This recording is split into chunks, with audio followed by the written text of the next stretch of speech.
Hey there, it's Doug Smith. I just want to follow up my second video for today. And again, where the video I just posted, if you watch, these kind of go in conjunction with each other. We were absolutely in the MLS where we had printed this agent full report. So we hit print, we print it. And then above the picture, right next to the listing, you hit tax and you print the tax roll. Okay, so now you have those side by side. And then basically you're going to go into texasrealestate.com. That's how I've trained y'all to find zip forms. But again, you can do it a lot of ways. It doesn't matter how you do it, but you are going to get to zip forms. And again, when you get into zip forms, on each side of your computer, you have the agent full report and the tax roll. All right. So this is texasrealestate.com. I've logged in. It says, "Hi, Doug." And to the right, it says zip forms. When I click on that, the screen's going to turn blue. And what you'll see is after the screen turns blue, I'm going to hit one tab and one tab only. And that's the new tab, NEW. Okay. So when I click the new button, I'm going to get 5 boxes that pull up. So there's the new button. That's all I ever click. I hit the new button and 5 boxes pull up. Seller, buyer, lease. It's that simple. Seller, buyer, lease. Well, we're writing an offer up on this property on Westminster. So I'm going to hit new purchase and I'm going to name it. Let's say Daffy Duck is my buyer. I always select residential. It simply doesn't matter what it is. I don't care if it's a manufactured home, a mobile home, a co-op. I don't care if it's manufactured, farm and ranch, industrial, multi-unit, condo, commercial, lease. Right now, you always pick residential, always. It makes this so simple. Always pick that dot next to residential. And then there's a template. It says select template, and you're going to pick the buyer template. You're going to hit save, and the next screen, you're looking at a white summary square. There it is. And I'm going to say, go 2 tabs over to documents. There it is. Click on it. And then you have all your forms pre-filled. So we're going to go to the contract because hopefully we already have the IBS and the buyer rep sign. Just so you know, when you don't even need to open the IBS, it's pre-filled. When you open the buyer rep, you're only filling in 2 paragraphs. Paragraph 1, buyer's name. Go down to paragraph 4, click on the blank, pick today's date, go on the second blank, go a month forward, and pick the end of the month. Hit save right there, wait for it to say saved, past tense, and you're done. Hit the back button. You already have this filled out. You never had to open it. This is done. So now we're going to go to the contract. You open it. When you open it, what you're going to see is that most of it's pre-filled. Paragraph 1, you're going to put the seller's name based on the tax roll that you printed. Paragraph 2, you're going to put the buyer's name based on their pre-approval or the name on their proof of funds letter.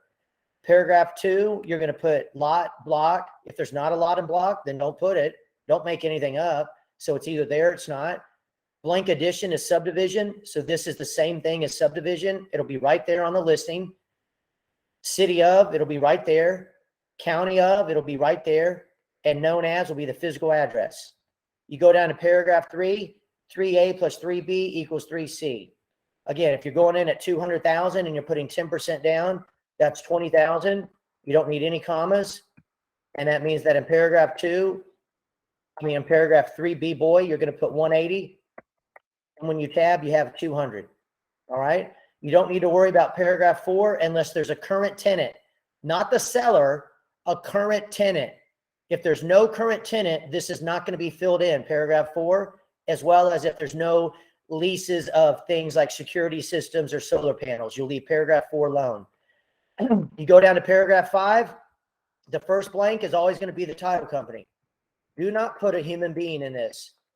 It's going to be the title company. Even though it says as an escrow agent right there, the escrow agent is an entity, not a human being.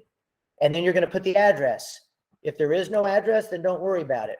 If there is an address, then put it. Okay? You're going to tab. The next blank is going to be the earnest money. Let's say it's $3,000. I've already templated $100 so you don't get confused. $100 is the option. You might need to make it $1,000, but it'll always have 100 there to protect you. You go down to paragraph 5B, boy, I've got 10 days. That's the number of days you're buying for $100. So if you don't even touch it, you have bought $100 for 10 days. Again, don't fill out anything other than what you have to fill in. You go down to paragraph 6, the same title company here in 5 will be in paragraph 6. So they will match. Okay. From paragraph 6, you usually don't have to touch anything until you get to paragraph 7.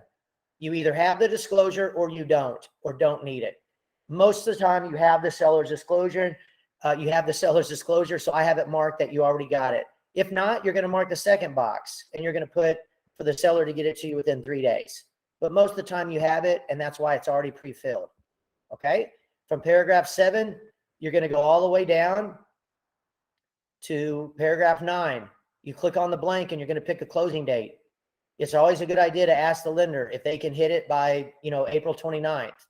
And then from there, it's crazy, but you're going to go all the way to paragraph 21. Paragraph 21, you want to put your email in.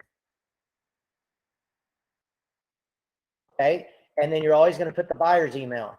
So right here, put the buyer at buyer.com. Paragraph 22, I have the 2 most commonly used addendums, HOA and third party. You might end up marking a few others. If you don't see them pre-printed, then you'll put it right here under other and type in, intermediary. Right? Or non-realty addendum. Those aren't pre-printed, so you have to put those there. Always send me the contract to review.